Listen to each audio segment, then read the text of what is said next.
Hello, everyone. My name is Aleman Alvarez, and I'm an artistic associate at Sundown Collaborative Theater.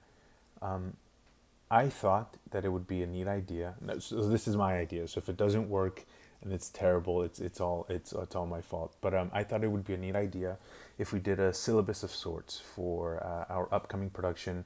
The Great Impresario Boris Lermontov would like to invite you to dinner.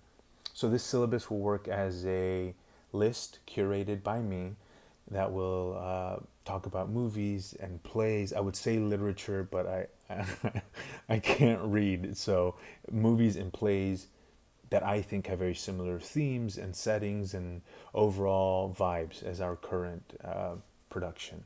That being said, I think it's only right that the first piece we talk about be the 1948 masterpiece, The Red Shoes. The Red Shoes is a 1948 film, a dance drama film, written, produced, and directed by the duo of Michael Powell and Emmerich Pressburger. It follows Victoria Page, played by the incredible Moira Shearer, an aspiring ballerina who joins the world-renowned Ballet Lermontov, owned and operated by Boris Lermontov, played by Anton Walbrook, who tests her dedication to the ballet by making her choose between her career and her romance with composer Julius Craster, played by Marius Goring. It marked the feature film debut of Moira Shearer, which at the time was an established ballerina, but this film also features Robert Helpman, Leonide Massine, and Ludmila Cherina, which were other world-renowned dancers from the ballet world. And I think that this really helps the film because it really helps it feel authentic, for lack of a better word, right? You populate the world, you populate the scenes with people who can actually dance, who are not only great actors, but incredible dancers. That really lends the film an era of credibility and authenticity, right? Which I think is so beautiful. This movie is loosely based on the 1845 fairy tale by Hans Christian Andersen and features a ballet within it by the same title, also adapted from Andersen's work. Now, the film was nominated for 5 Academy Awards and won 2. It took home the Best Original Score Oscar and the Best Art Direction Oscar. Despite its now iconic, legendary status, some dance critics of the time gave the film unfavorable reviews because they felt that the film depicted ballet in an unrealistic manner. But I think that this is kind of like the beauty of it, right? Is that the centerpiece dance sequence was inspired by German expressionistic cinema of the 1920s, which emphasizes inner emotions rather than attempting to replicate reality.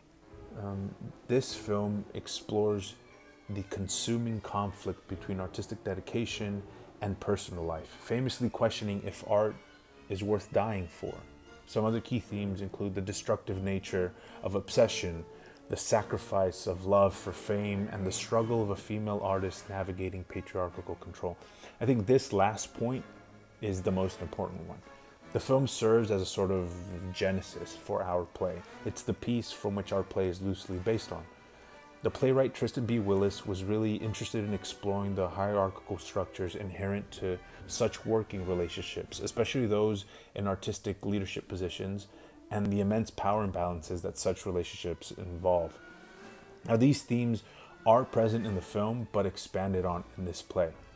Unlike the movie it's based on, Impresario is really interested in hammering home the idea that absolute power corrupts absolutely, despite how immune to corruption the person in power feels they are, and whether or not tremendous suffering is required in order to make great art.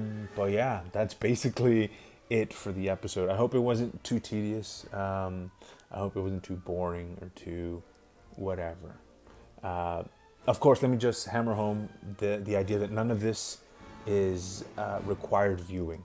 You can enjoy Impresario without having seen or read any of the stuff that I'm talking about. But if you want to, and if you have time, then I think it will only elevate a wonderful experience.